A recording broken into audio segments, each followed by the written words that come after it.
私はマンザナーを経験した人の多く知っている。この場所は私に言葉を残す。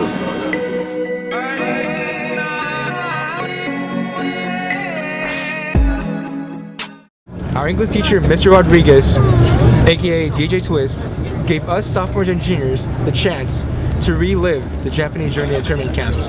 And now we're going to Manzanar. Hi, so my name is Mr. Rodriguez. These are my colleagues. We have Mrs. Lehman, Mrs. Rogers, Mrs. Alora. This is a standard stop on the way to Manzanar. We always come to this park. We left about 8 a.m. this morning, so we've been on the road for about 4 hours. So normally when you visit Manzanar, you go into the visitor center and you watch a movie. Our students have already studied the novel Farewell to Manzanar, and they've learned all about the history, the events leading up to the internment. About 15 minutes, we'll be there at Manzanar.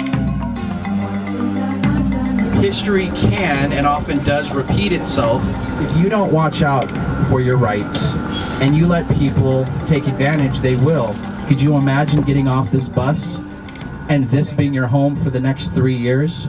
Because that's what it was. Out here in the middle of nowhere, you could look all around, there is nothing here at all. There were 541 babies born, 150 people died, 146 of them were Japanese American.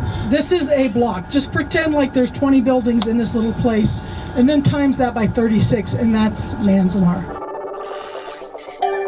So the monument was built in 1943 by Ryozo Kato.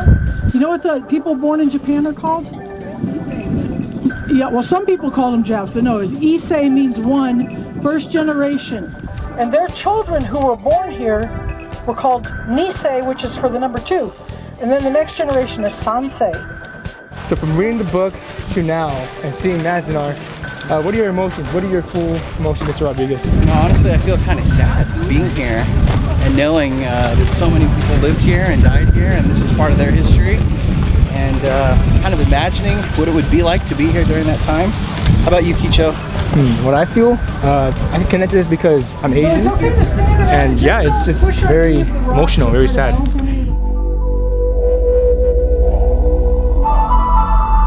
So now that we're in Block 14, we're going to talk a little bit about daily life. How did it mess up family life? They didn't eat together as a family. Didn't eat together as a family? Back in the days for Manzanar, they didn't have any kind of privacy. Showers and also the same. No privacy. While they were sleeping, wind would come through the cracks of the woods, and so when you wake up, you have sand all over your face and your body. I think it's pretty cool.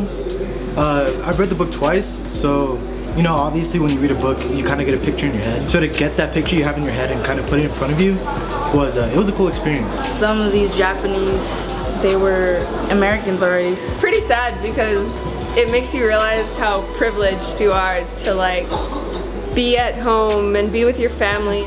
So I came on this Manzanar trip because I like history and because I'm in yearbook. So I took a lot of pictures on this trip, but the one that was like really cool was taking the picture of everyone at the end. We're like a Manzanar family now. So I have to say that was a really, really good trip. The weather was perfect. We had an excellent tour guide. She was really passionate, and I think all of the kids that went really remember the experience because of what she said. And I hope they went home with memories and an impression on what happened here during World War II. And I hope this is an experience they'll never forget.